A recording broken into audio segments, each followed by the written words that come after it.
Olá, queridos, graça e paz seja com todos vocês. Pastor Edson aqui, estou passando para mais uma reflexão bíblica. E esta reflexão de hoje está baseada nos capítulos 2 e 3 de Apocalipse. Irei abordar aqui relacionado às 7 igrejas da Ásia, também conhecidas como as 7 igrejas do Apocalipse. E eu quero, antes de fazer aqui a abordagem de alguns assuntos relacionados às igrejas, eu quero citar algumas frases que foram ditas relacionadas a elas. Está aí no capítulo 2 e no capítulo 3 estas frases. São 4 frases no capítulo 2 e 3 frases no capítulo 3. No capítulo 2, as 4 frases, a primeira frase está baseada ou registrada também no versículo 7 do capítulo 2. Aquele que tem ouvidos, ouça o que o Espírito diz às igrejas. Aquele que vencer, eu darei de comer da árvore da vida, que está no meio do paraíso de Deus. Versículo 11 do capítulo 2. Aquele que tem ouvidos, ouça o que o Espírito diz às igrejas. Aquele que vencer não será ferido pela segunda morte. Versículo 17, terceira frase. Aquele que tem ouvidos, ouça o que o Espírito diz às igrejas. Ao que vencer, eu darei de comer do maná escondido. Lhe darei uma pedra branca e escrito na pedra um novo nome, que nenhum homem conhece senão aquele que recebe. Versículos 26, 27, 28 e 29. A quarta frase. E ao que vencer e guardar as minhas obras até o fim, a ele eu darei poder sobre as nações, e a ele governará com um cetro de ferro como os vasos do oleiro, e elas serão quebradas em fragmentos, assim como eu recebi de meu Pai. Eu lhe darei a estrela da manhã.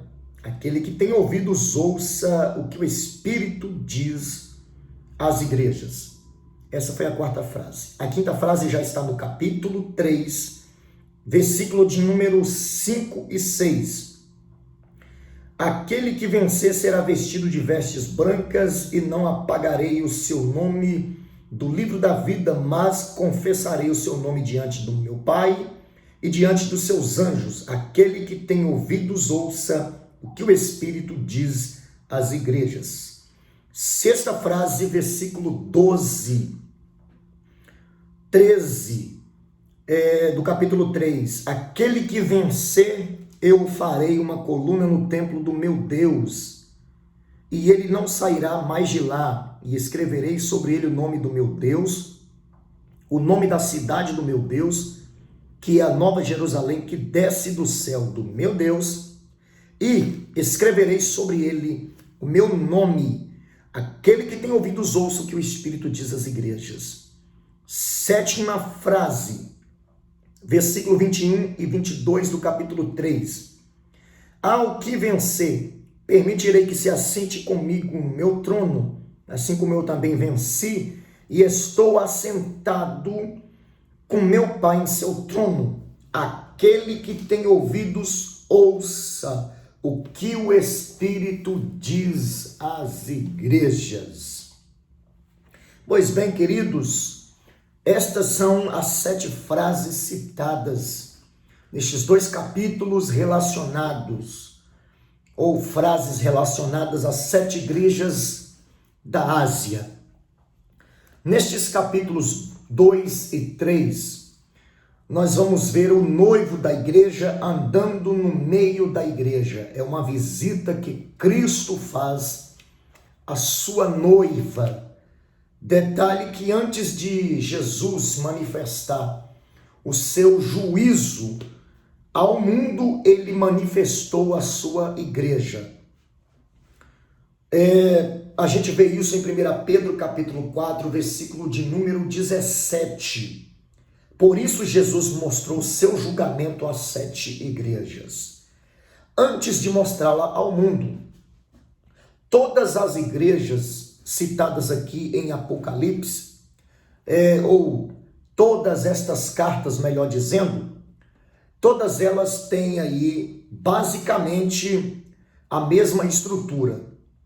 A estrutura relacionada a estas cartas que foram endereçadas às 7 igrejas, existe aí nestas cartas apresentação, apreciação, reprovação e promessas. São a estrutura destas cartas que foram endereçadas às 7 igrejas citadas em Apocalipse. 2 igrejas apenas receberam elogios, que foram Esmirna e Filadélfia. 4 igrejas receberam elogios e críticas. 4 igrejas receberam elogios e críticas, que foi Éfeso, Pérgamo, Tiatira e Sardes. E uma igreja só recebeu críticas, que foi a igreja de Laodiceia. Então, conhecendo um pouco sobre estas igrejas, a gente percebe que a visita de Cristo a essas igrejas, mostrando o seu juízo para depois mostrá-lo ao mundo, é que Cristo precisa mostrar para a igreja que ele é conhecido na igreja e através da igreja. A igreja tem o papel de apresentar Cristo, de anunciar o seu evangelho. Então, a igreja precisa ser o exemplo. A igreja precisa manter a sua vestimenta branca, para que então ela continue sendo aí um espelho para todo este mundo que infelizmente está em trevas. Então, antes de ver Cristo, João viu os 7 candeeiros, ou seja, a plenitude da igreja na terra. Só depois é que João viu o Cristo glorificado na igreja. Então, antes de Cristo se revelar, antes de João ver o Cristo glorificado, primeiro ele viu os 7 candeeiros, a plenitude da igreja na terra. Estas igrejas representam a igreja inteira em toda a terra, ou seja, em toda a dispensação. Jesus está no meio de sua igreja. Ninguém verá o Cristo da glória fora da igreja. A salvação é por meio de Jesus, mas ninguém poderá ser salvo sem fazer parte da igreja, que é a noiva do Cordeiro. Tem que fazer parte do corpo de Cristo. Cristo valoriza tanto a sua igreja que ele se dá em conhecer no meio da igreja e não a parte dela. Hoje muitas pessoas querem Cristo, mas não querem a igreja. Isso é impossível. A atenção de Cristo está voltada para a sua noiva. Ela ocupa o centro da sua atenção. A atenção de Cristo está para a sua noiva, para a sua igreja. Então, para ter a atenção de Cristo, é preciso estar na igreja, ser a igreja, porque a atenção dele está voltada à sua igreja.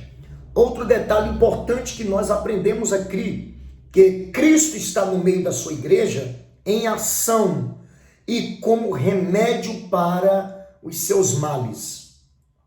Cristo não apenas está no meio da igreja, mas ele está andando em ação investigatória no meio da igreja.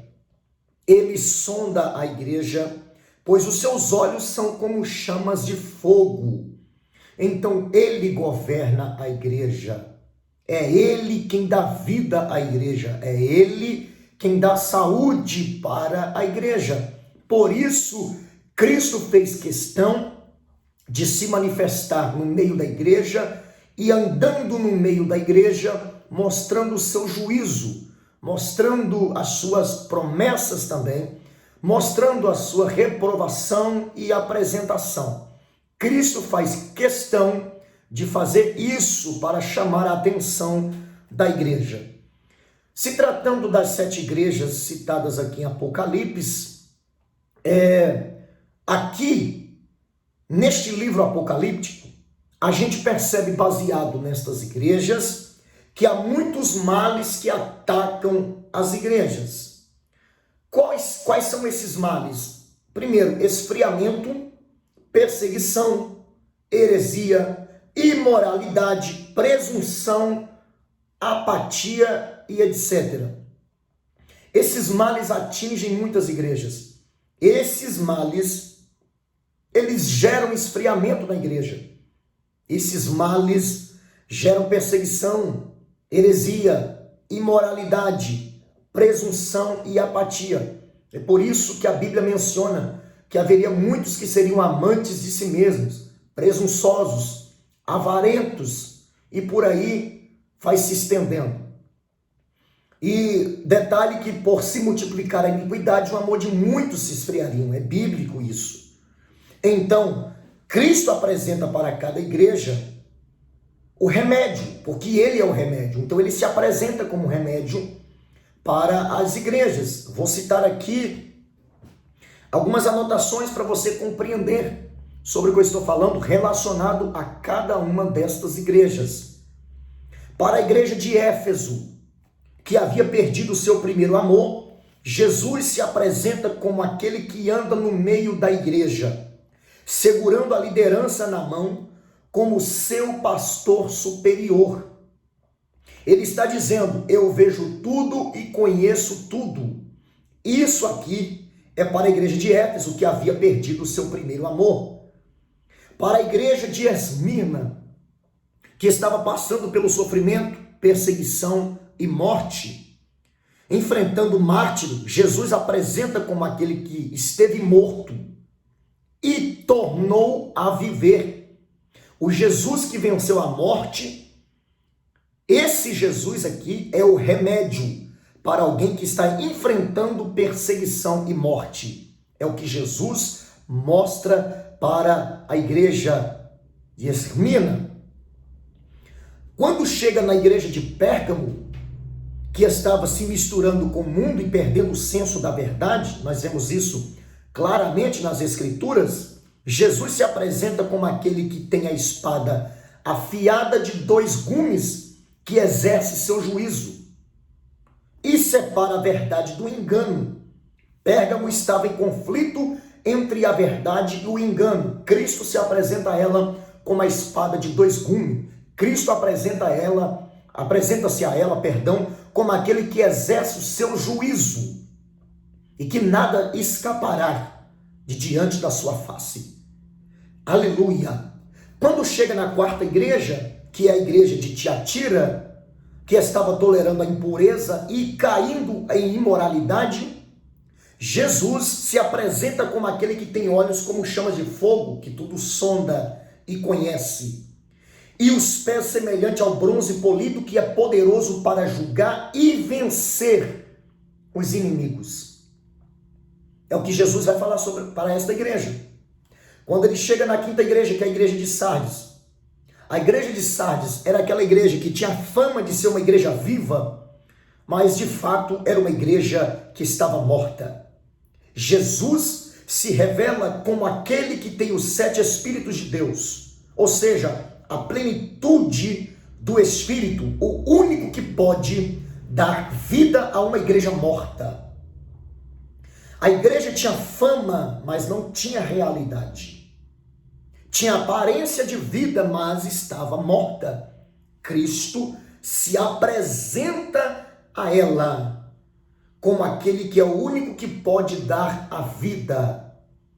Quando chega na 6ª igreja, que é a igreja de Filadélfia, uma igreja que tinha pouca força, mas era uma igreja fiel, Jesus vê muitas oportunidades à sua frente e diz que ela tem a chave de Davi, diz a ela que ele tem a chave de Davi, que abre e ninguém fecha, e que fecha e ninguém abre.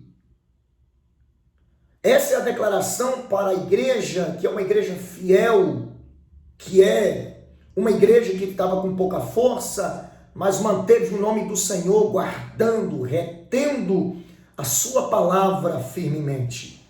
Quando chega na 7ª igreja, que é a igreja de Laodiceia, uma igreja sem fervor espiritual, uma igreja morna, uma igreja rica financeiramente, mas era uma igreja pobre espiritualmente. Jesus se apresenta como aquele que é constante e fidedigno no meio de tantas mudanças.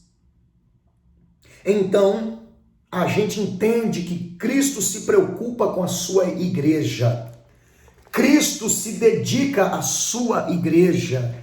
Cristo é o centro da igreja. A igreja precisa ser cristocêntrica, onde Cristo é o centro da igreja. Por isso Jesus chama a atenção destas 7 igrejas. Porque muitas aqui perderam a direção e Cristo precisa redirecioná-las à sua vontade. Então, por exemplo, em Éfeso havia fidelidade na doutrina, mas a falta de amor na prática do cristianismo. Pérgamo, quanto havia gente disposta para morrer por Cristo, alguns crentes estavam seguindo a doutrina de Balaão. Em Tiatira havia tolerância aos ensinos e práticas de uma profetisa imoral. Sardes, por exemplo, embora a igreja estivesse vivendo aí de aparência, havia poucos que não haviam contaminado as suas vestiduras, e por aí vai.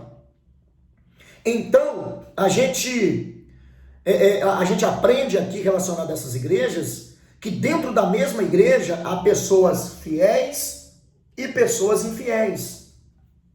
A gente aprende aqui também que a igreja nem sempre é aquilo que aparenta ser. Jesus conhece a igreja de forma profunda, irmãos. Ele conhece as suas obras, onde ela está e o que ela está enfrentando. Cristo conhece sua igreja. A igreja de Éfeso era ortodoxa, trabalhadora, fiel nas provas, mas perdeu a sua capacidade de amar a Cristo. Olha a que ponto essa igreja chegou. Ela chegou em um estágio de sua vida que ela perdeu o amor por Cristo. Ela era como uma esposa que não trai o marido, mas também não lhe devota amor. Esta era a igreja de Éfeso. A igreja de Esmirna, por exemplo, era pobre aos olhos dos homens, mas rica aos olhos de Cristo, capítulo 2, versículo 9. A igreja de Pérgamo tinha gente tão comprometida com Deus a ponto do mártir. Mas tinha também gente que caía diante da sedução do pecado. Enquanto tinha pessoas que morriam por Cristo, dava vida por conta do evangelho, por causa do evangelho, tinha outras pessoas que, infelizmente, caía diante da sedução do pecado. A igreja de Tiatira estava trabalhando mais do que trabalhara no início da sua carreira. Mas muito trabalho sem vigilância também não agrada a Jesus. A ação sem zelo doutrinário, o zelo doutrinário sem ação, não agradam a Deus. Ou seja, a ação sem zelo doutrinário, Tiatira, e zelo doutrinário sem ação, Éfeso, não agradam a Jesus.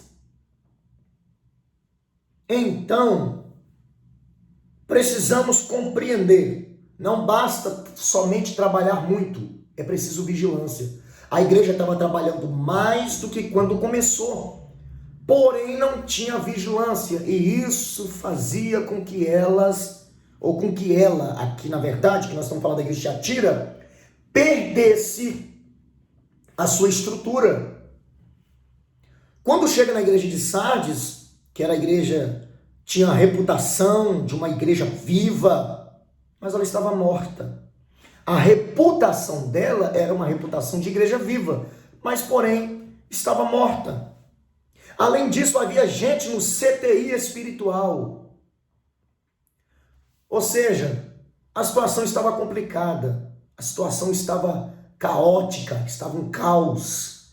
A igreja de Filadélfia era uma igreja fraca diante dos olhos humanos, mas era poderosa aos olhos de Cristo. É uma igreja exemplar diante dos homens, do olhar dos homens. Era uma igreja frágil, era uma igreja fraca, mas diante de Deus era uma igreja forte, era uma igreja poderosa, porque ainda tendo pouca força, guardaste a palavra e não negastes o nome. Foi o que Jesus disse a esta igreja. Então, a gente vê a diferença de uma igreja para outra. Quando chega na igreja de Laodiceia, a igreja de Laodiceia era uma igreja que considerava-se rica e abastada, e detalhe, mas aos olhos de Cristo, esta igreja era uma igreja pobre e miserável. Não adianta ter as riquezas da terra se não tem as riquezas de Deus, e uma delas é ter o Espírito Santo dentro da igreja. Então estava rica financeiramente, mas pobre espiritualmente, uma igreja morta, uma igreja sem vida, uma igreja pobre, uma igreja miserável, uma igreja que não era nem quente e nem fria, mas era uma igreja morna, como a gente diz, uma igreja em cima do muro, uma igreja indecisa, não sabe em que lugar fica, se ela concorda com o mundo ou se concorda com Cristo. Então a gente precisa compreender que Cristo tem a sua atenção para a igreja, mas a pergunta é, e a igreja está voltada a atenção para Cristo? Cristo anda no meio da igreja para oferecer-lhe oportunidade de arrependimento antes de aplicar-lhe o juízo. Por isso que Cristo se apresenta à igreja antes de aplicar o juízo a ela, porque aqui ele está mostrando o juízo a ela, antes de aplicar. Então, primeiro, ele anda no meio da igreja para oferecer a oportunidade para que esta igreja se arrependa, para que ela volte a praticar as primeiras obras, para que então o juízo não venha sobre ela. Porque primeiro Cristo alerta, Cristo dá oportunidade de arrependimento. Se não há o arrependimento, é fato que o juízo de Deus virá. Por isso ele se apresenta às 7 igrejas, para que ele mostre para ela o juízo que viria se não houvesse o arrependimento. E essas igrejas estão na responsabilidade para poder anunciar ao mundo o juízo de Deus. E se não houver um arrependimento, esse juízo virá. Infelizmente, destruirá a todos. Então a igreja de Éfeso foi chamada a lembrar-se, arrepender-se e voltar à prática das primeiras obras. Caso esse expediente não fosse tomado, Jesus sentencia: e se não venho a ti e moverei do seu lugar o teu candeeiro, caso não te arrependas. Capítulo 2, versículo 5. A igreja de Esmirna, diante do mártiro, é exortada a ser fiel até a morte. Está aí no capítulo 2, versículo 10. A igreja de Pérgamo, que estava dividida entre a verdade e o engano, a gente vê isso claramente, misturada com o mundo, Jesus adverte: portanto, arrepende-te, e senão venho a ti sem demora, e contra eles pelejarei com a espada da minha boca. Capítulo 2, versículo 16.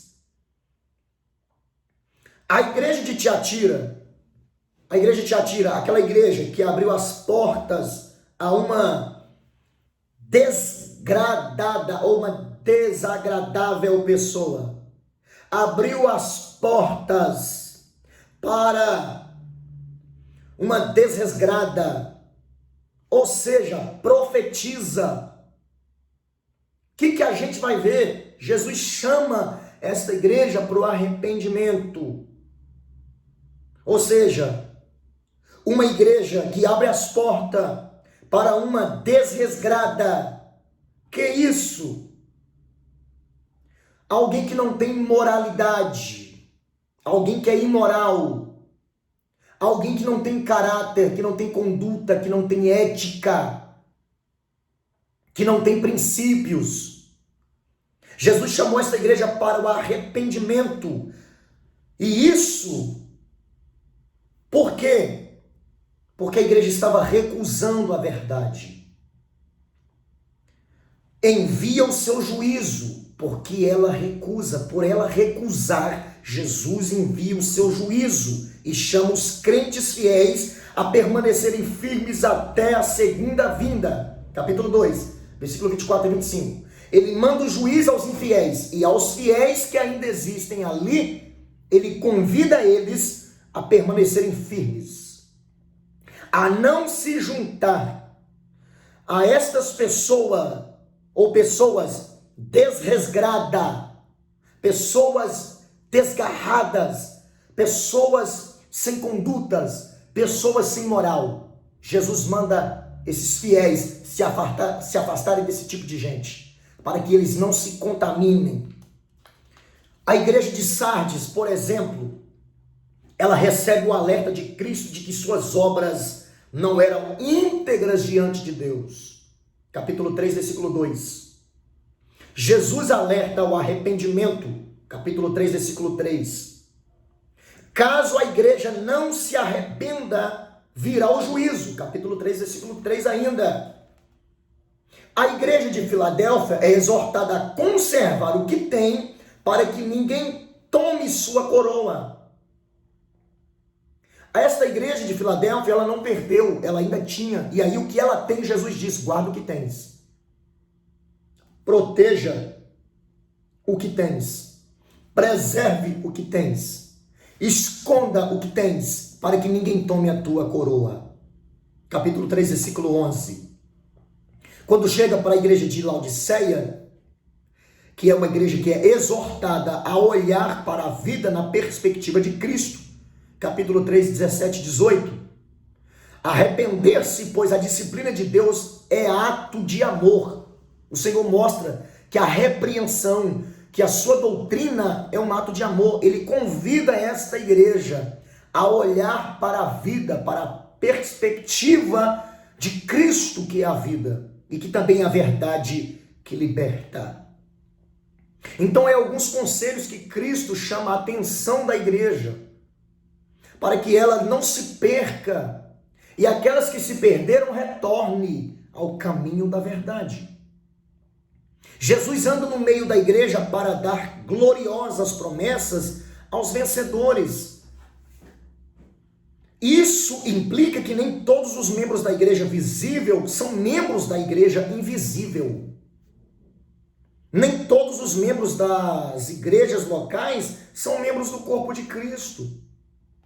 Nem todos os membros de igrejas são vencedores, mas todos os membros do corpo de Cristo são vencedores. As promessas aos vencedores tratam da bênção que a igreja estava buscando ou necessitando. Por isso, Cristo lhe faz promessas.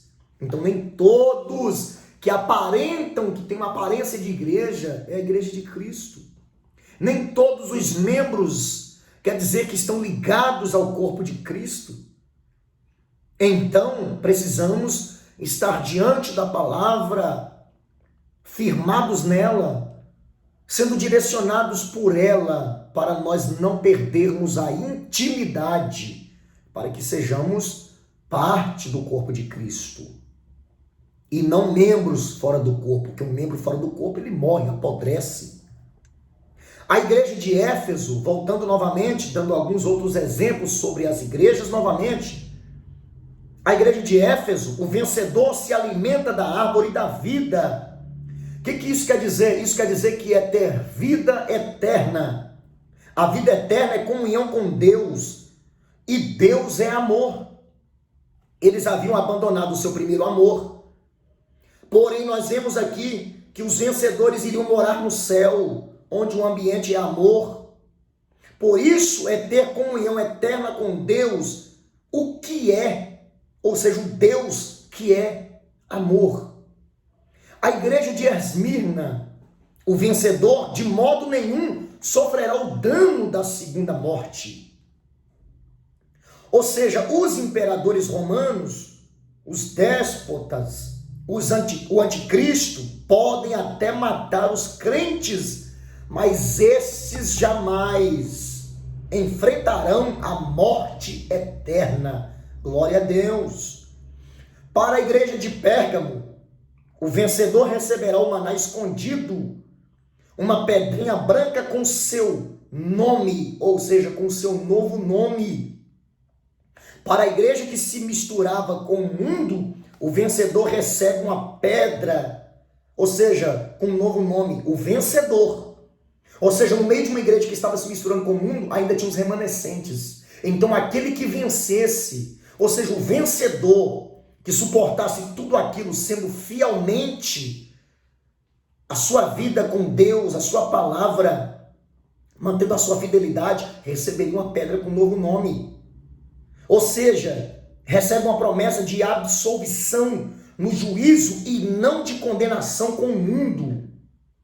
A igreja de Tiatira, por exemplo, para uma igreja seduzida pelo engano de uma profetisa, o vencedor recebe a promessa de receber autoridade sobre as nações e possuir não os encantos do pecado, mas o Senhor da glória, a estrela da manhã. Capítulo 2, versículo 26, 27, 28. Para a igreja de Sardes, uma igreja que só vive de aparência, mas está morta. Os vencedores recebem a promessa de que seus nomes estarão no livro da vida e seus nomes serão confessados diante do Pai no dia do juízo. Capítulo 3, versículo 5. Vamos orar para que os remanescentes não se contaminem, para que eles sejam apresentados diante de Deus. Não para condenação, mas para viver a vida eterna com Cristo na eternidade. A igreja de Filadélfia, uma igreja fraca, mas fiel, o vencedor recebe a promessa de ser coluna do santuário de Deus. Capítulo 3, versículo 12.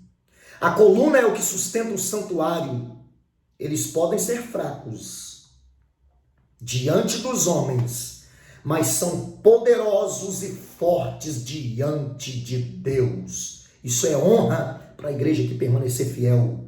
Isto é honra para a igreja que aos olhos dos homens é fraca, mas diante de Deus é uma fortaleza.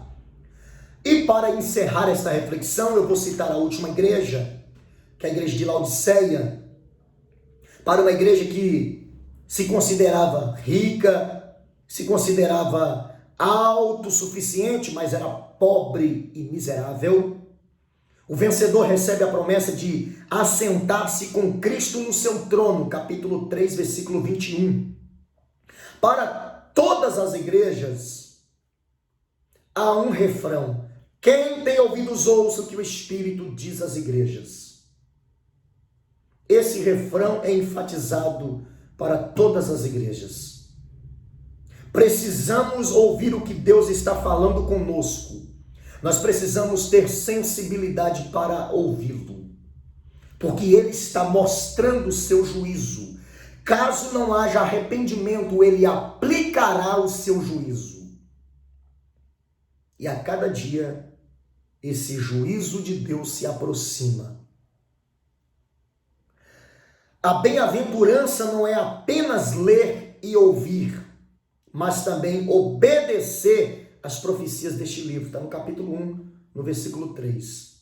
Então, não é apenas ler, não é apenas ouvir, é obedecer às profecias deste livro. Espero que você tenha aprendido com esta reflexão sobre estas 7 igrejas do Apocalipse, 7 igrejas da Ásia. Que Deus te abençoe, examine as Escrituras, fique firme, não se contamine, porque Jesus vem e ninguém segura. Deus te abençoe, fique na paz que excede todo entendimento, compartilha este vídeo com mais alguém e ajude mais alguém a ser edificado. Aproveite, se inscreva aí no nosso canal, Pastor Edson Lourenço Oficial. Não se esqueça, deixe o seu joinha e ative o sininho das notificações. Deus te abençoe.